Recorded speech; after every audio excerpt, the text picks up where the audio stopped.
All right. You are looking live. It's sold out MetLife Stadium where today the 16-0 playoff bound New York Giants are taking on the 0-16 Green Bay Packers. And why are the Green Bay Packers 0-16? Because they suck.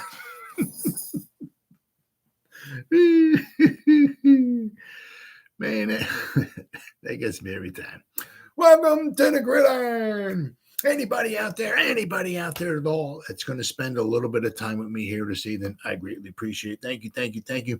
Or if anybody's going to spend any time watching a replay this, once again, thank you so much from the bottom of my heart. Thank you. Going to try to go about 30 minutes here tonight. Shoot my mouth off for about 30 minutes.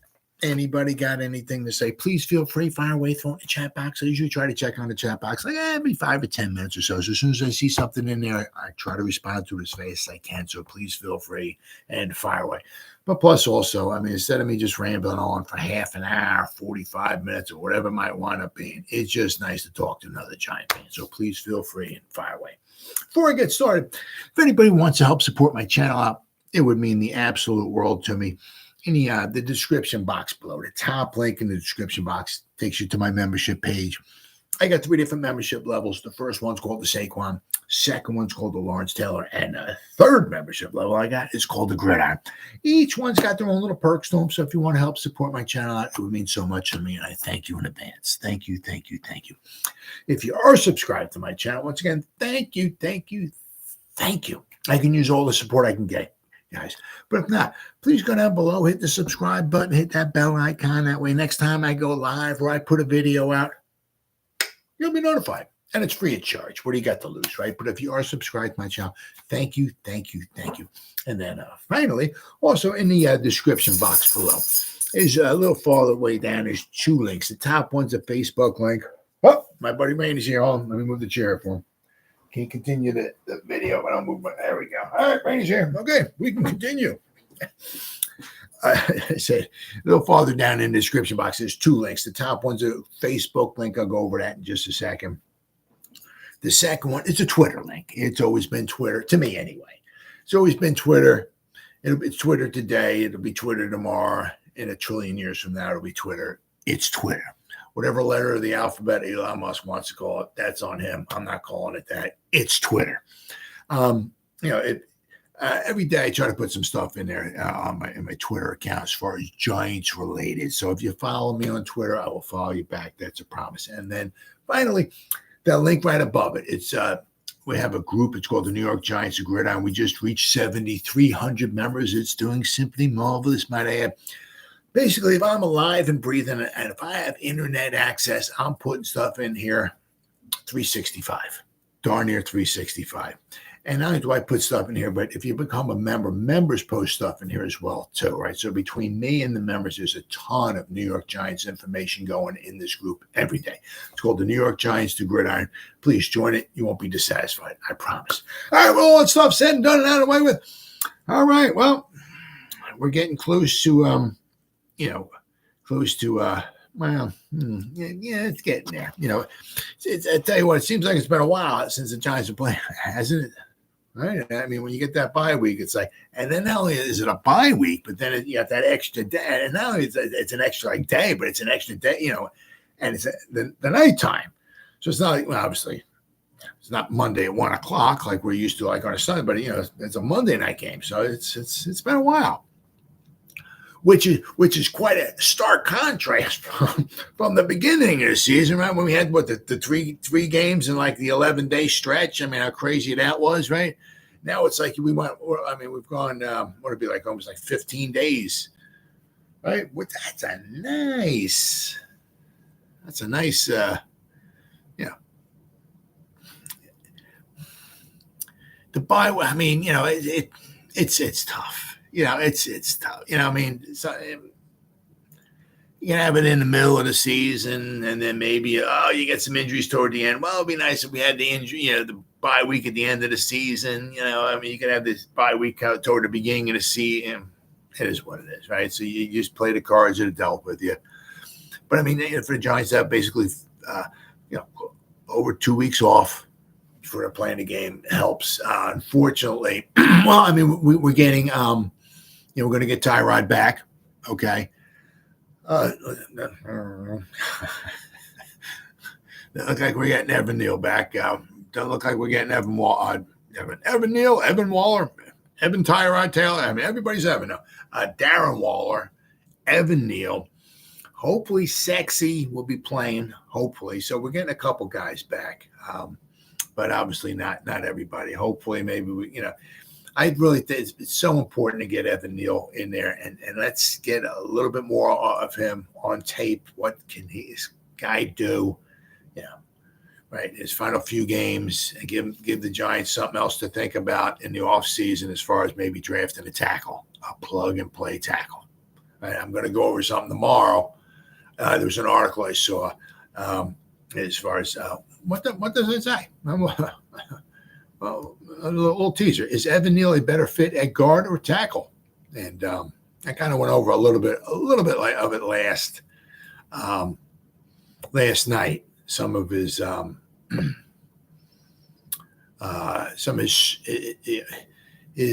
what he did actually at Alabama. It's kind of interesting when he was in Alabama because he played 3 seasons at Alabama, right? Every year he did something different.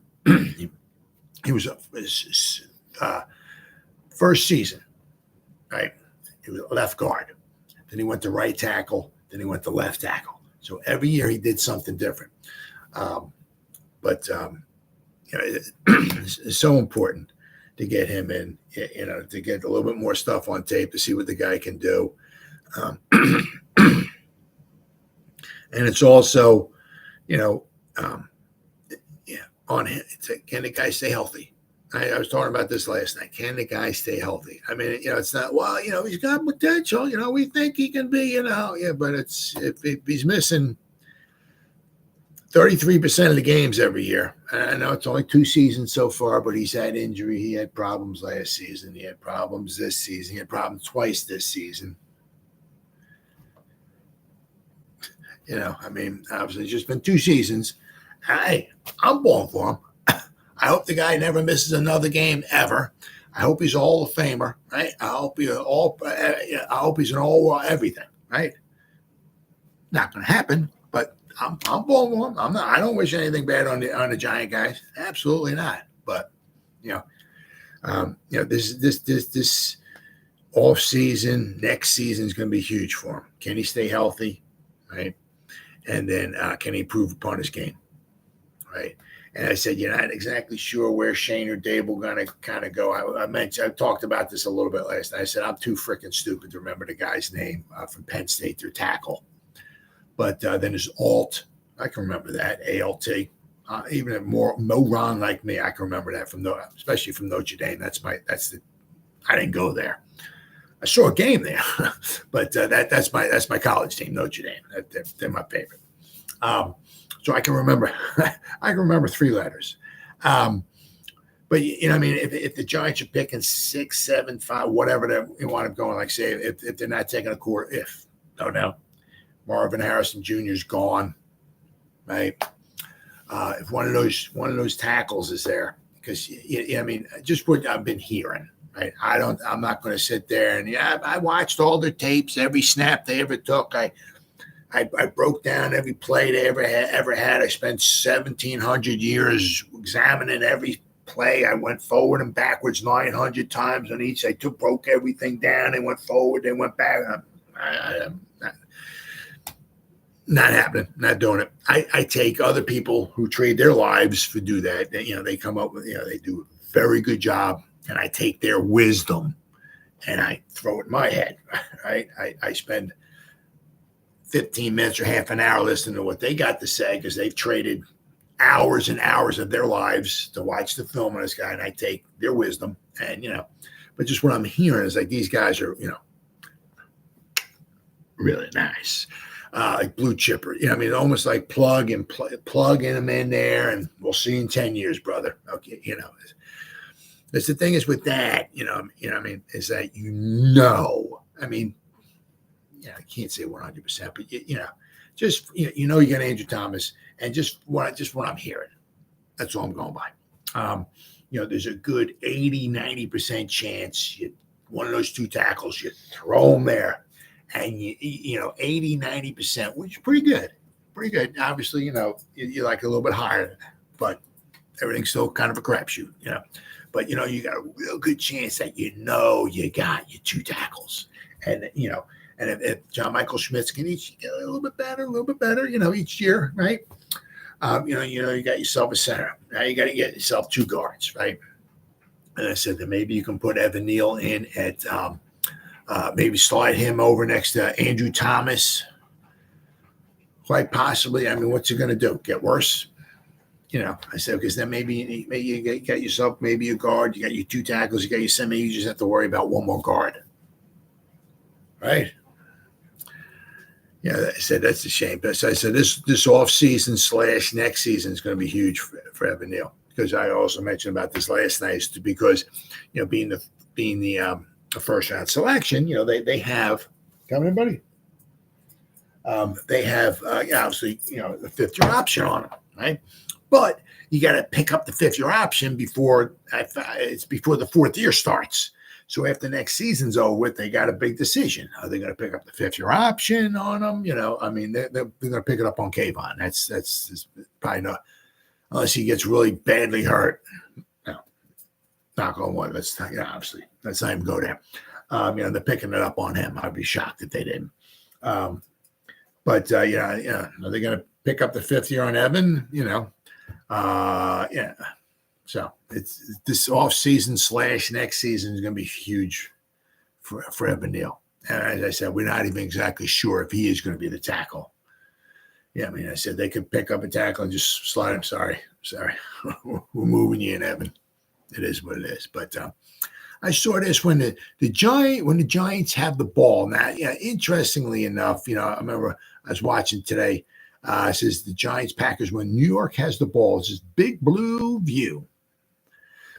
Interestingly, the Packers are not the most stellar at stopping the run, but they're also talking, especially on Big Blue Kickoff Live today. Paul Dottino was talking about, you should try to get a real nice heavy dose of Saquon, right? You got 5 games left in the season. Let's wear off all the tread on this guy for his final 5 games. Let's see how many touches he can get. But Paul Dottino was also talking about, the Packers have a hard time kind of stopping the run.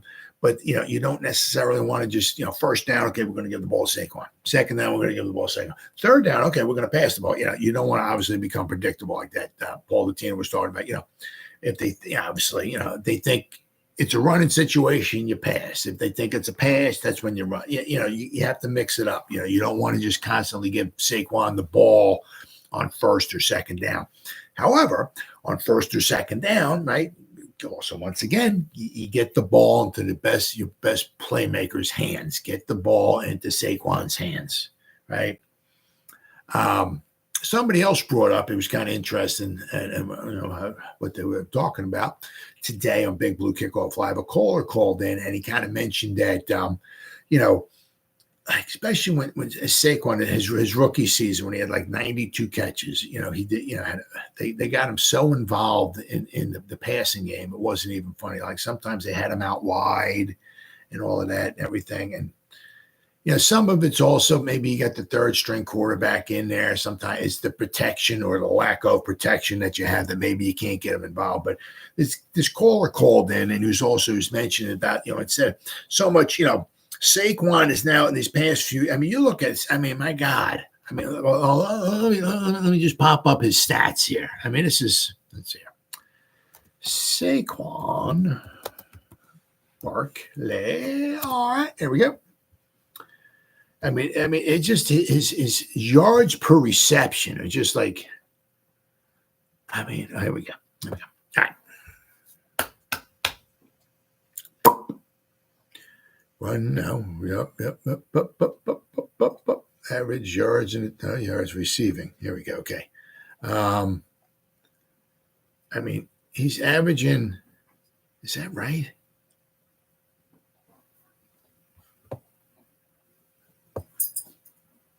Hold on. Let me see. 2018. What did he average here? Yards per reception. 10, 20, 26 reception. Okay. This year he's averaging 6 yards of reception. Last year, 5.9 yards of reception. 2021, 6.4 yards. 2020, that's when he played 2 games. He got injured. He caught 6 passes for 60 yards, who averaged 10 yards of reception, but he only played barely into the second game. And that's when he got injured against the Bears. So, but you look at it, his first 2 years, right, when Shermer was here, right, 7.9 or basically 8 yards of reception. His second season with Shermer here, 2019, right, 8.4 yards of reception. You take 2020 out because you can't, because he barely played 2 games. He didn't even play 2 games. He played 5 quarters. I think he got injured in the first quarter of the second game, the Bears game. But ever since then, the second season with Judge, 6.4 yards, and now here with Dable. It's supposed to be and I get it. I understand. The protection, lack of protection, blah, blah, blah, blah, blah, blah, blah, all this stuff and everything. But, you got Kafka, you got Dable, these mines and all this, this should be, why is he averaging,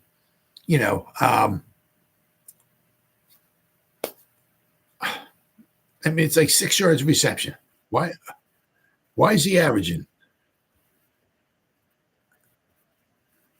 It's just crazy. They can't. Whoops. Bam.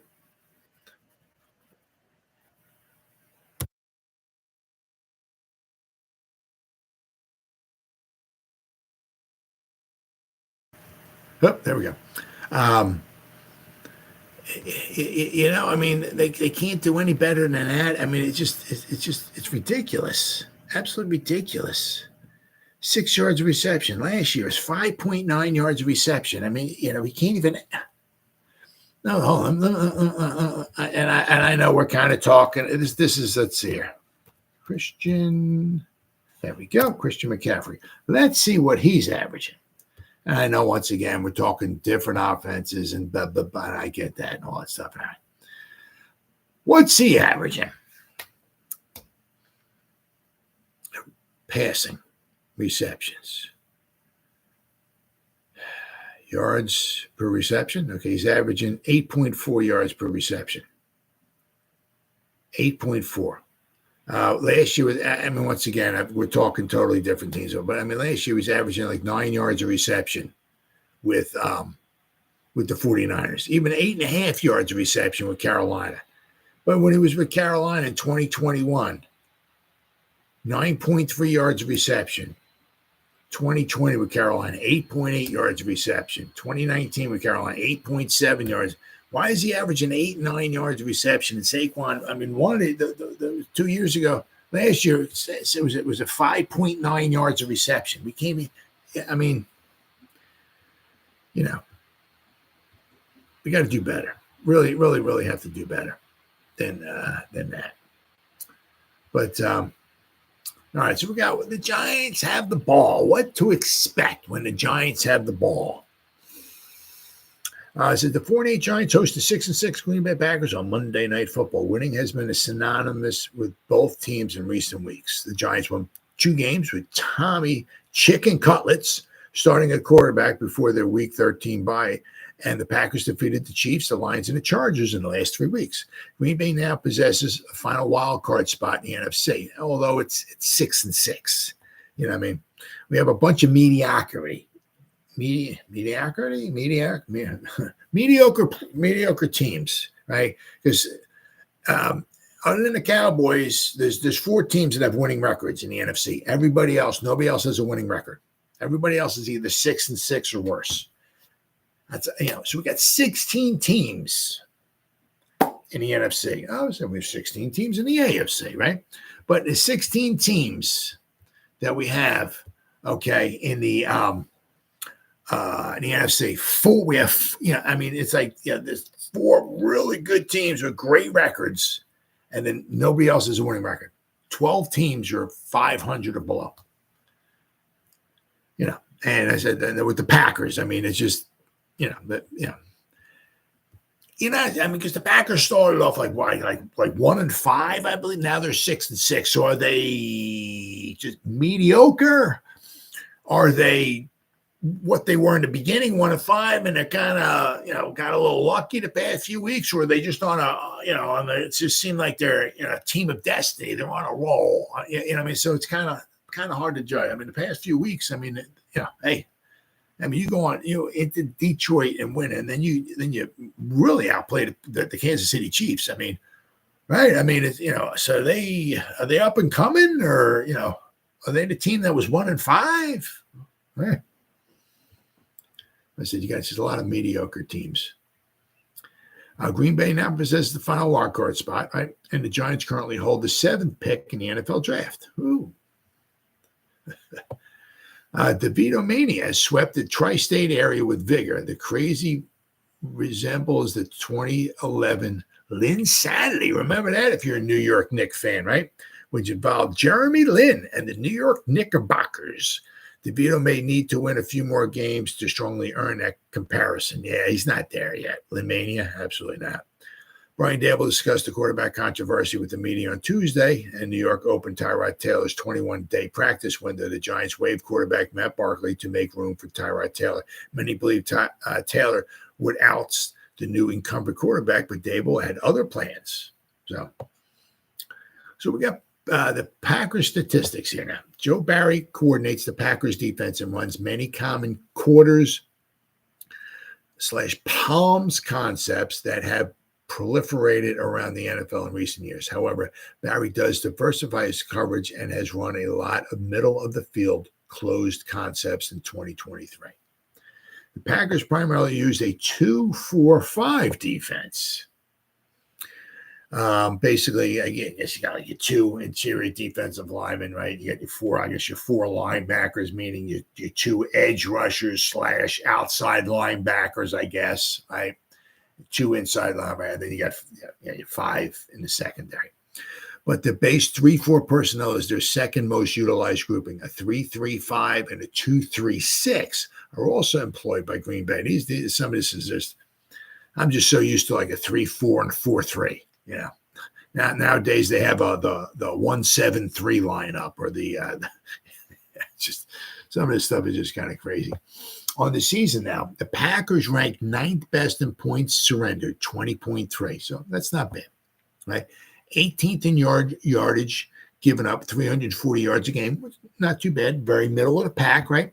30th, though, in rushing defense, 136.3 yards per game given up. So, and 10th in passing yards surrendered at 203 yards per game. So, I mean, obviously, their run defense is very susceptible. Green Bay only has 29 sacks on the season, and 9 are from Rashawn Gary. The Packers blitz at the 12th highest rate with a 29% blitz rate. For reference, the Giants are second behind only the Minnesota Vikings in blitz rate. The New York blitz is 41% of the time. Packers get pressure in 23%, ranking 9th in the NFL. Green Bay's zone-heavy defense approach forces a lot of checkdowns. The Packers force the 4th lowest average depth of target at just 7 yards. The only team with a lower depth of, the DADOT, lowest depth of average target are the Bears, the Raiders, and the Bills. Green Bay hasn't surrendered more than 22. Excuse me. Green Bay hasn't surrendered more than 22 points in its last 3 games, and the Packers played 3 top 11 offenses in those weeks. You got the Chargers, the Lions, and the Chiefs. What's impressive about the fact is that they've accomplished this without their star cornerback, Jair Alexander. He's special. Yeah. So, what would help the Giants out is if he misses another game. That would be really nice, right? He hasn't played since week 9. So let's hope he extends that streak. That'd be fantastic. Let's see. Green Bay has an explosive long defensive front that frequently operates in nickel sub packages. Their second level is very explosive and operates with bad intentions. The combination of Kenny Clark up front and Rashawn Gary and Preston Smith as the edge defenders is a dangerous trio of quickness and physicality. Both Clark and Gary have 41 pressures on the season. Very impressive, which would rank second on the Giants behind only Sexy Dexy, who has 53. Gary has 9 sacks to lead the team, and Clark has 4.5. Between the two is Preston Smith, who has 5.5, and he has 31 pressures. So they got some guys up front who can certainly get pressures, but get some sacks. The 2022 first-round pick, Devonte Wyatt, starts opposite Clark as the 4-eye shade 5 technique on the defensive front. Wyatt, who had a slow start to his career last season, has 30 pressures and 3 sacks this season. So they got at least 4 guys who have at least 30 pressures on the season. Let's see here. They got TJ Slayton as a predominant nose tackle for the Packers. The former Florida Gator has 10 pressures and no sacks with 24 stops in the season. Green Bay spent their first-round pick on Lucas Van Ness, a raw 6'5", 272-pound athlete. Van Ness has only 11 pressures and 2 sacks in the season. So, but I mean, regardless of they have guys, who can get some pressure, and we're certainly talking about, what they have is going to certainly can quite possibly get amplified because of the porous offensive line play that the Giants have had. So what they can present is going to be certainly going to be a challenge for the Giants. That's for sure. Tommy DeVito, is going to want to, be on his P's and Q's, because they have a good secondary, but he's not going to want to hold on to the ball, because holds on to the ball, it's going to lead to a sack. Obviously, you would rather have a sack than throw an errant pass and get it picked off. But obviously, also checkdowns might be huge here. Once again, Saquon Barkley, we're calling you, so he just checks him down. But my point was instead of just having Saquon run out and just, have him stand there, whatever, and you're looking, and you just check it down to Saquon, because there's somebody standing there ready to make the tackle who's probably no more than like 10 yards away from whatever. So as the ball's getting thrown that way, the linebacker, whoever it is running up, right? Saquon gets the ball, and by the time Saquon gets the ball, the guy's a couple yards away from him, and it pretty much makes the tackle before Saquon can get too far, right? It would be nice to see Saquon get involved in the passing, the routes, the pass routes. Let's see here. But also keeping that in mind, too, sometimes, obviously stuff like that, especially maybe a wheel route out of the backfield, that takes some time. Why? Because, if the guy's on the line of scrimmage, out wide on the line of scrimmage, he goes 20 yards. Well, now he's 20 yards down the field. Saquon could be behind you. He can go 20 yards, and he might be 5 yards down the field because he's got to go out, around, and up. So by the time he runs 15 yards, he could be at the line of scrimmage. Put on another 5 yards, and you're throwing it to him. He's 5 yards. You know what I mean? So it would be kind of nice to be, especially if you have put like Breida back there and put a Saquon out someplace, right? Somewhere. Christ, put Slayton out wide, put Hyatt out wide, put Barkley in the slot over here, put Waddle in the slot over there, and put Breida in the backfield, and then whatever, then you got your offensive line 6, 7, 8, 9. If you're going to do something like that. But it'd be nice to see. It would be nice to see if Saquon got into the passing, the routes, instead of just like he just out of the backfield and just check it down. So to get the Giants' strategy when they're on offense, okay. Obviously, the biggest thing is don't lose the game with Tommy Chicken Cutlets. The Giants may not win because of you. You may not be the main reason why, but they don't want it. You don't want to be the main reason why they lost the game, okay? So as they keep saying a lot of times, any drive that ends in a kick, whether it's a punt, a field goal, or an extra point try, that's what they're striving for, okay? So the Giants' strategy, New York must continue to use pre-snap motion to force hesitation and provide indicators for Tommy DeVito, which is huge. Any indication you can give him, is better. So get some movement going on. So he's standing there looking what's going on. Okay, I think we have this over here. I think we got that. Okay, I think, anything at all, which would help them out, which would be huge. Let's see here. Let's see, the pre-snap motion, mostly out of 11 personnel. 12 personnel will be used from single back under center. Looks to set up play action and run the football. Now, the play action is only so good, obviously, when you're able to run the football. I mean, if you can't run the football, it's like they don't give a crap. The defense, if you're not running the ball, or if you're having a hard, even when you are running the ball, you're picking up a yard, 2 yards, whatever it is. It's not the same. Sequencing plays based on motion, situation, and defensive tendencies to keep Green Bay honest will be part of the game plan. But the Packers defense is playing much better than Washington and the Patriots. Well, much better than Washington. The Patriots, very good run defense, and they have a good secondary. They're the first team, the Patriots, okay? Their defense is good. Their offense is pathetic isn't even a good word for it.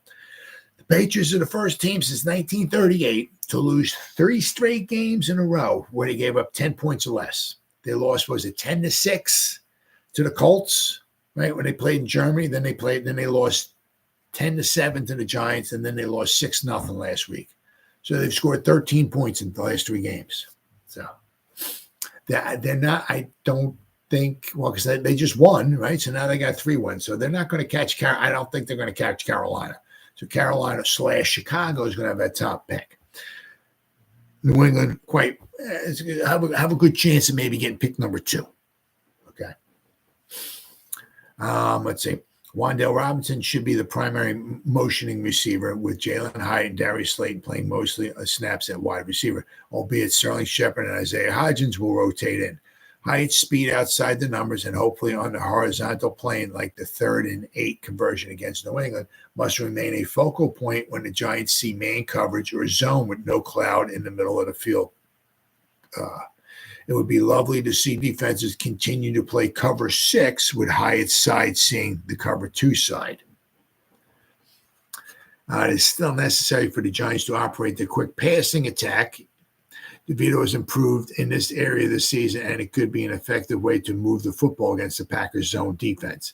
DeVito has done an excellent job outside the numbers this season from throws within the pocket this season.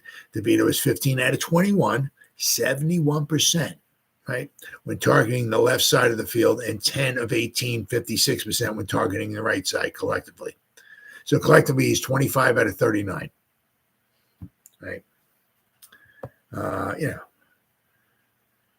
4 completions were behind the line of scrimmage. 6 were 5 yards away from the line of scrimmage. 6 were within 10 yards of the line of scrimmage. 4 were within 20.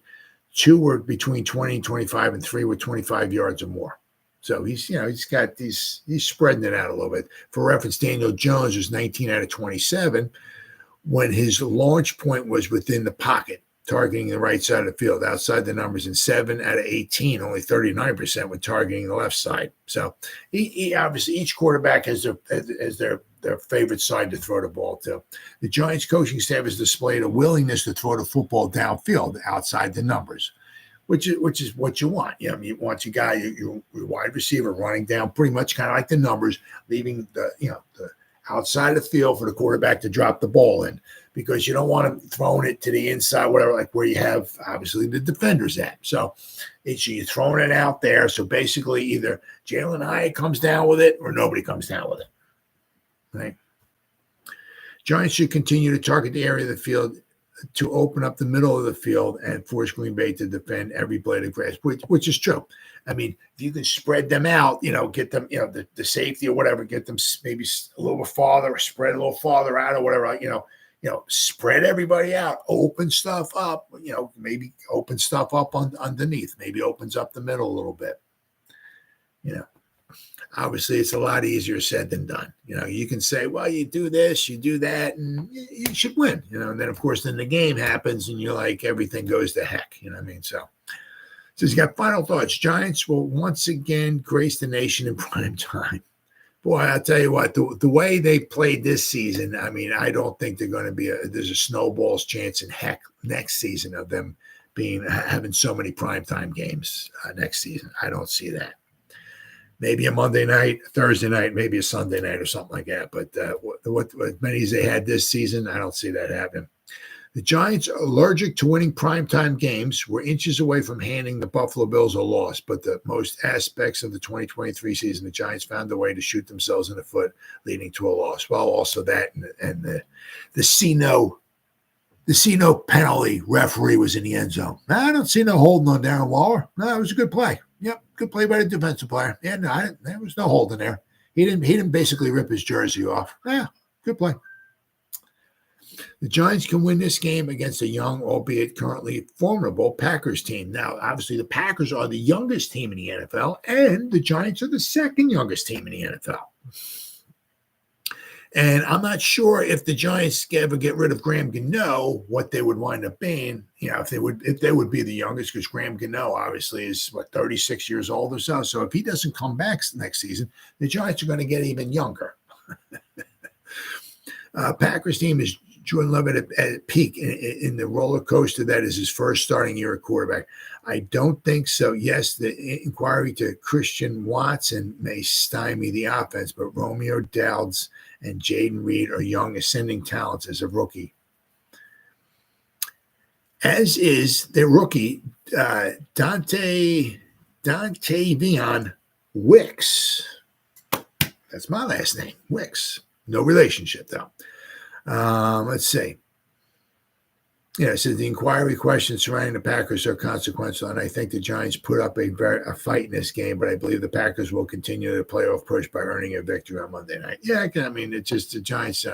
Every game is different. That's why you got to go out and play the games and all this stuff and everything. But, it's going to be tough for the Giants. It'll be tough.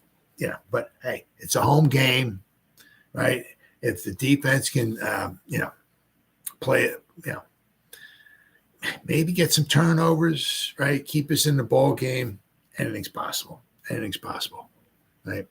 Then we got this here. 4 Giants who already feel like a lost cause. Now, I went over one of them last night, but I'll go over them again here. But actually, I went over a couple of them last night.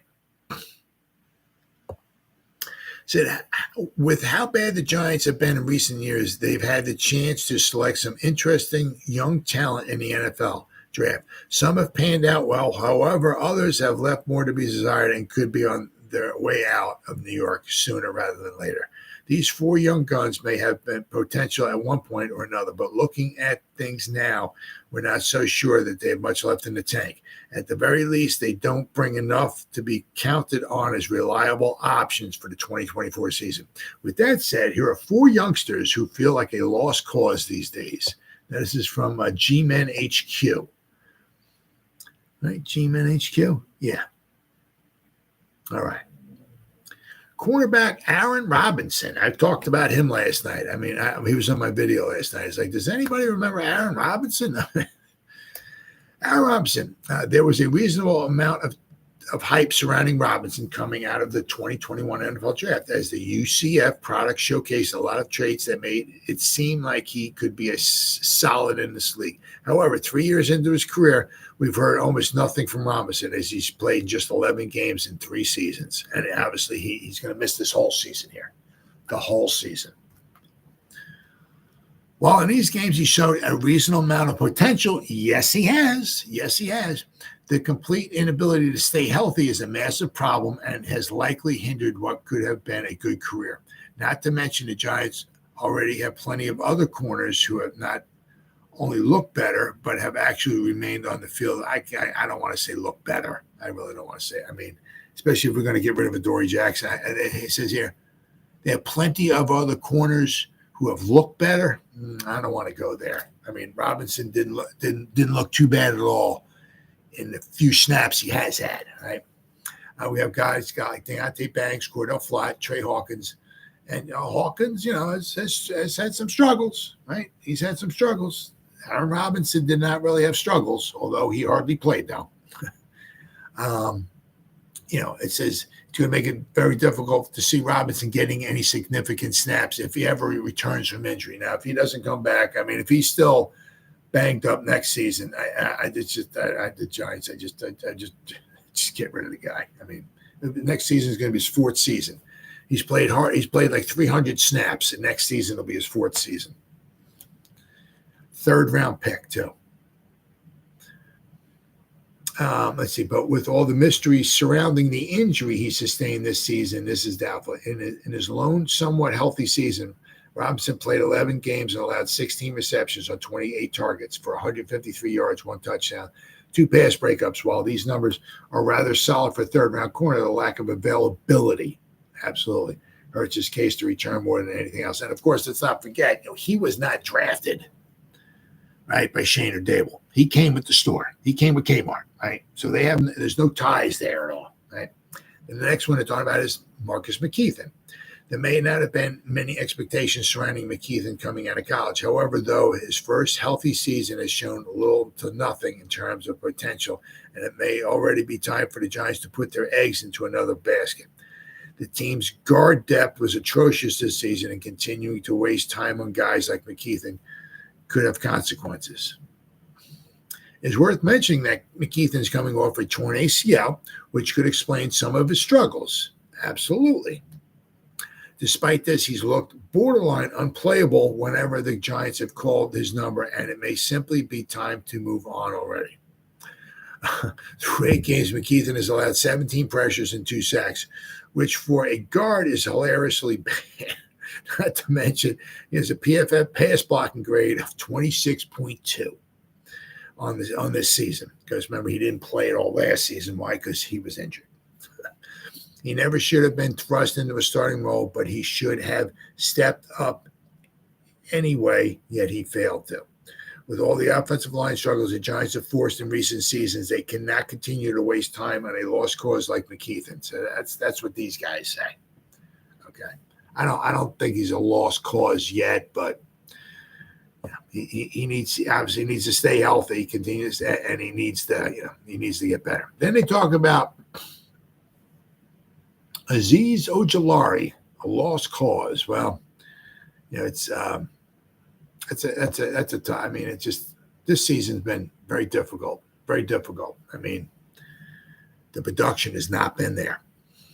There was a lot of potential with Azeez Ojulari, and there honestly may still be. However, the 23-year-old outside linebacker has played 13 games in the past 2 seasons. And when he was on the field in 2023, Ojulari has looked like a shell of his former self. I mean, he has looked nothing like he did like last season. It was one thing last season that he missed games because he was still incredibly productive, yet racking up 5.5 sacks through 7 contests. This season, though, he's yet to earn a single sack through 6 games. I mean, very disappointing. Very disappointing.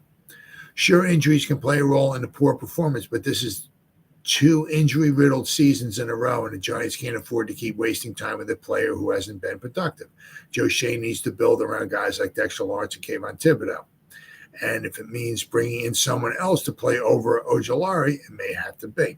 Through 6 games this season, Ojulari has racked up 4 tackles, 0 sacks, and 9 pressures. For how much hype was surrounding him before the season started, it's easy to say he hasn't lived up to it.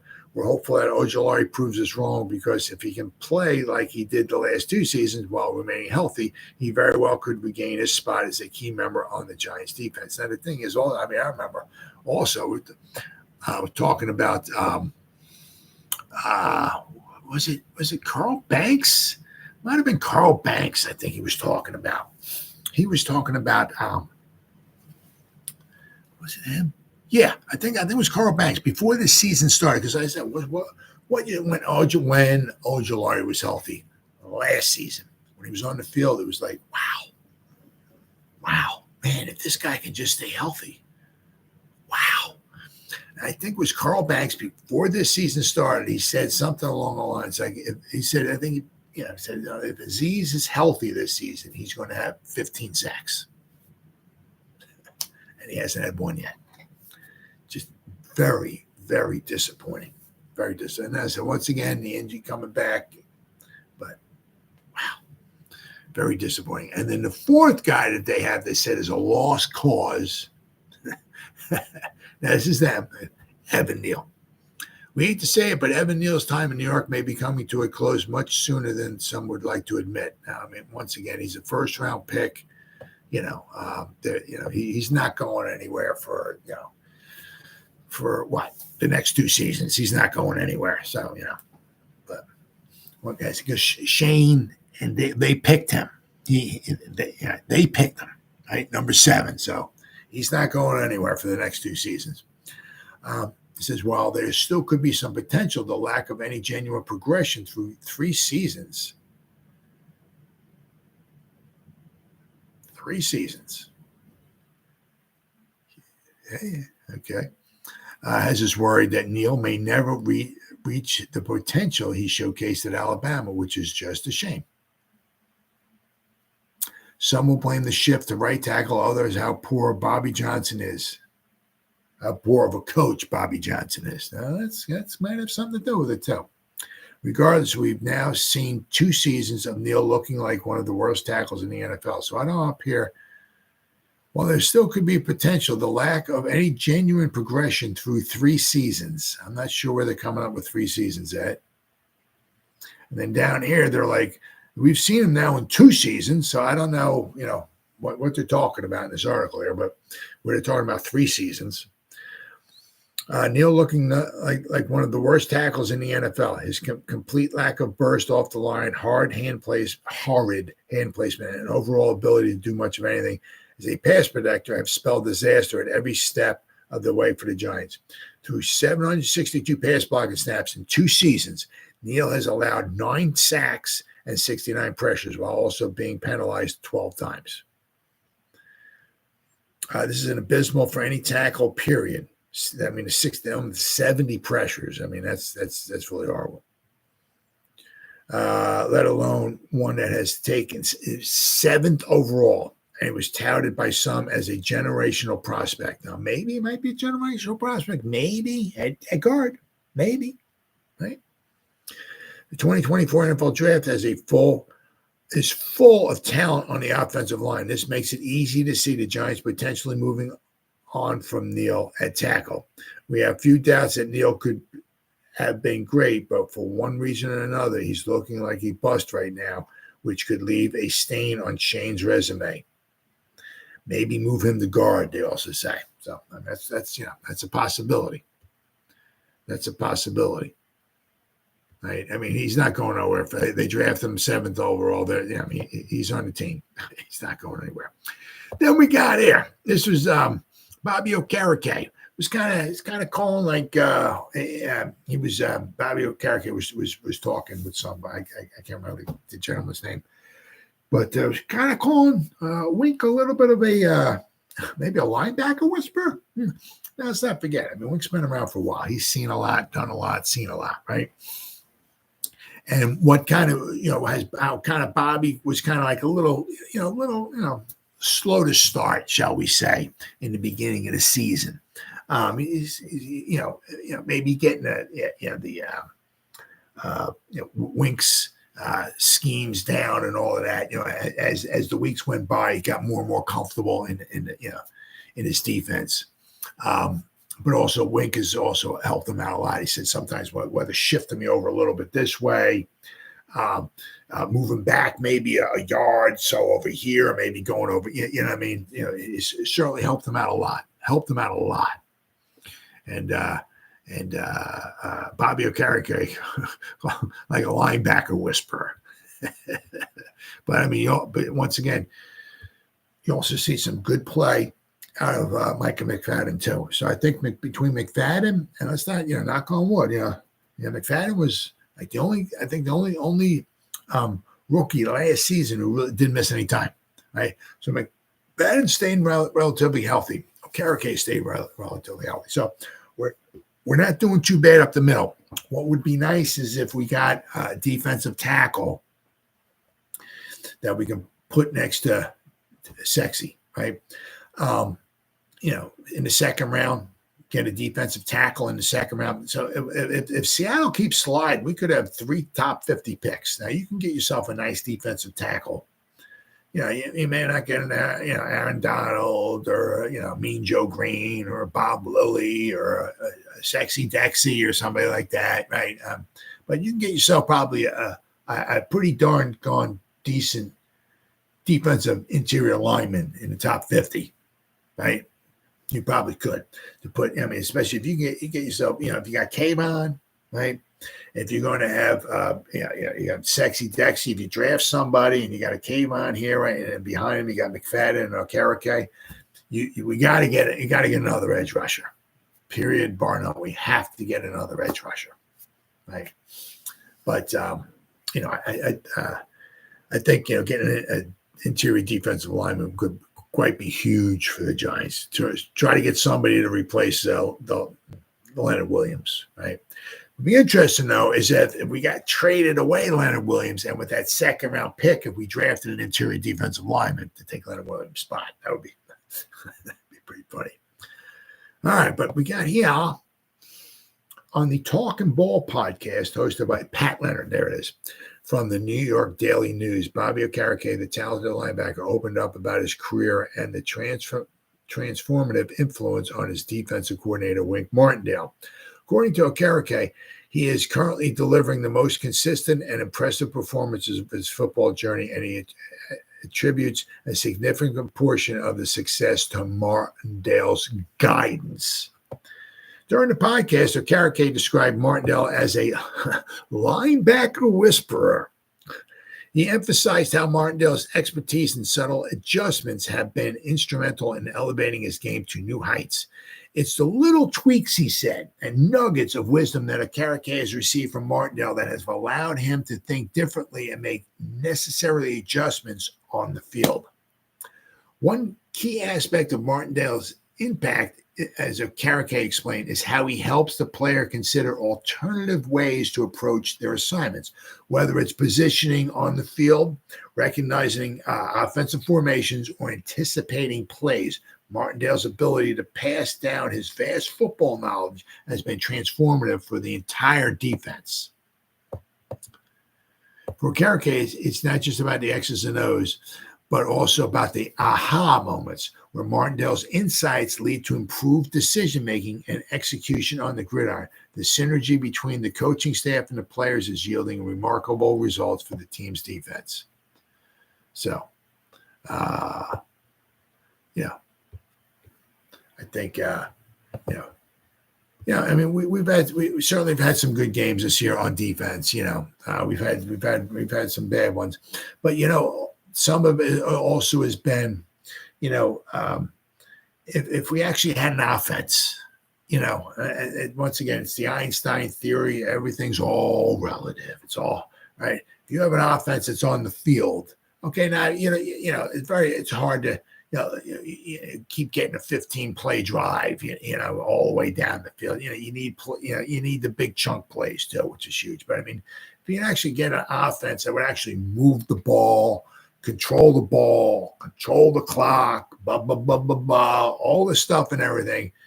Once again, it's all theory relatively. If your offense is on the field, what's your defense doing? On the sideline. How many points are the defense giving up when they're on the sideline? I mean, unless we're throwing pick sixes running back, they're not giving up any. How many yards is the defense giving up when they're on the sideline? They ain't giving up none because they're on the sideline, right? So we actually had an offense. I mean, last time we played with the Patriots, played the last game against the Patriots, not last week, but 2 weeks ago. I think our longest drive was like 7 plays. I mean, are you kidding me? 7-play drive was like our best drive. We had, I forgot what it was. It was a 3 and 4 play drives was like half of our drives. We had a couple 5-play drives, and we had like 1 or 2 6-play drives, and we had like a 7-play drive. It's like, are you kidding me? That was our offense, right? I mean, if we actually had an offense, just think about it, right? I mean, the defense would look even better. Some of the games is just we've been just totally outclassed because the defense has given up some points and yards, but our offense just can't stay on the field, right? So, but Wink, I mean, without question, I mean, what Wink has seen and done and all that and everything is just immense. I mean, it's just his vast knowledge is, and I really hope he comes back. I hope he comes back. Not exactly sure, because Wink was had his he was talking to the media and everything like that. I don't know, he was kind of I don't know if he downplayed it or not and everything like that, but he kind of said there's really not much going on. I said I mean it's a passionate game, full of energy and emotion and all that stuff. And sometimes there's stuff going on the sideline of it. Dable don't keep it in, right? He's like Bill Parcells. Bill Parcells don't keep it in. Something's going wrong. If he's pissed off, he's going to say something about it. Same thing with Dable. Dable just blows up, So you don't know exactly, where Jay Glazer got his report from, or whatever. Or or whoever even told Jay Glazer about this, if it's inside the Giants facility, whoever it was, you don't know how accurate they are, right? The stuff that they're saying. So it is. I hope he comes back. I think we have something pretty special going on. But we definitely need. We're going to need we're going to need some reinforcements without question. I mean, because we let Adoree Jackson go, who's going to be the other cornerback. We need another edge rusher. We need somebody put next to Dexter Lawrence. What are we going to do at safety? We bring a McKinney back or not? So we got, we're going to have some holes there in the defense. So it is what it is. All right. But then finally, I seen this here, and they were talking about Gronk. Giants tried to lure a retired 4-time Super Bowl champion. Would have been a home run. This is New York NJ.com. Rob Gronkowski has not played a snap since 2021 season and insists he's retired, but that hasn't stopped NFL teams from petitioning him to come back. The 4-time Super Bowl champion revealed the latest efforts to lure him to the NFL came last offseason via the Raiders and the Giants. Yeah, man, could you imagine? I mean, just think about it. I don't know if they tried before they did the Waller trade, but could you imagine? Wow. I mean, once again, you have to envision a healthy Waller. But, man, could you imagine a Gronkowski, like a Saquon and a Waller out, a healthy Waller? Could you imagine those two guys out there on the team, on the field at the same time? Wow. Wow, that would be nice. I mean, could you imagine? A lot of 12 personnel we'd have. You got Saquon and a Gronk and Waller. Wow, that would be pretty sweet. Of course, then you'd have whatever. I don't know. Whoever the other. You put Hyatt out there. Somebody can go deep. Same, but then you got Gronk and Waller. Running around out there, and maybe Slayton out there or Wandale, something like that. That would be nice. Whew. But apparently the Giants tried to lure Gronk. Let's see. First off, I mean, it's kind of out there. It was the Giants because of Brian Daboll. Gronkowski said on Friday's Pardon My Take podcast. He was my position coach there for 3 years in New England, and I loved having him as my position coach, man. He was just a great guy, great attitude, brought the juice to the table every single time. But, I mean, he knew it was kind of like a home run, I guess, if they would have gotten him. He was like, come out, come with us. You and Darryl. Oh, there you go. It was. Okay, I didn't even bother reading this whole article. So Dable tried to get him. He was like, come with us. You and Darren Waller, you guys would be a great duo. I was like, I know we would be too, bro, but I'm good. I'm all done. I mean, he had a rough career. I mean, he played 11 seasons. He had multiple operations. He missed time. He's done. Gronkowski, who's 34, clearly has a fondness for Dable, as he mentioned him in the Up and Adams show appearance in August as the coach who would have been his best chance of convincing him to return to the NFL.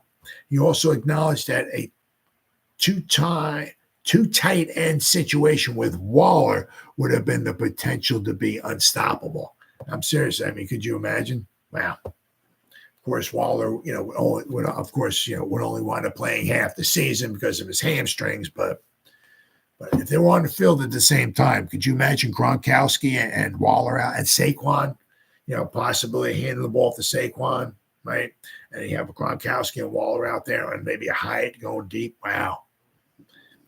In 11 seasons, the former tight end, who was twice retired, reached 5 Pro Bowls and made 4 All-Pro teams as he accumulated 621 catches, 9,286 yards, and 92 touchdowns in 143 games. Even with the inspired play from rookie Tommy DeVito, the 4-8 Giants ranked 29th in passing touchdowns with only 11. Gronkowski certainly would have helped. That's for darn sure. So it was interesting to say. So Brian Daboll, he was like, come out, come with us. Daboll was saying to him, he said, you and Darren Waller, you guys would be a great duo. Wow. So I read like the first portion of that before I came on here. So I mean, could you imagine? So they traded for Waller, okay, and not only did they have Waller, but they were trying to got Gronk on the phone. And I said, man, come on out, man. Could you imagine Gronkowski and Darren Waller and I said Saquon on the field at the same time? Wow. The nice thing about that would have been, because it's like, with those guys is that they're not running all the time necessarily, deep routes, right? They keep stuff close, right? So that those guys could get open, right? So even because we have the porous offensive line play, right? You drop back for a couple seconds, and within a couple seconds, you can get one of those two guys open. And if you do get any type of protection, that maybe you can hit Hyatt deep. But man, so there was a possibility that Gronkowski could have been here, and man, that would have been pretty special, as I said. But unfortunately, of course, as we see and we know, that's going to happen next season too. If we keep Waller around, with his hamstrings the way they are, they're not going to get any better. They're just going to keep getting the same or worse. Whatever. He's going to probably miss half the season next year as well too. So it is what it is. All right, guys, it's been 1 hour and almost 2 minutes. Whoever spent any time listening to me live, thank you. If anybody spends any time watching the replays, once again, thank you so much for the bottom of my heart. It means the world to me. Thank you. And as always, you guys stay safe out there and go Giants.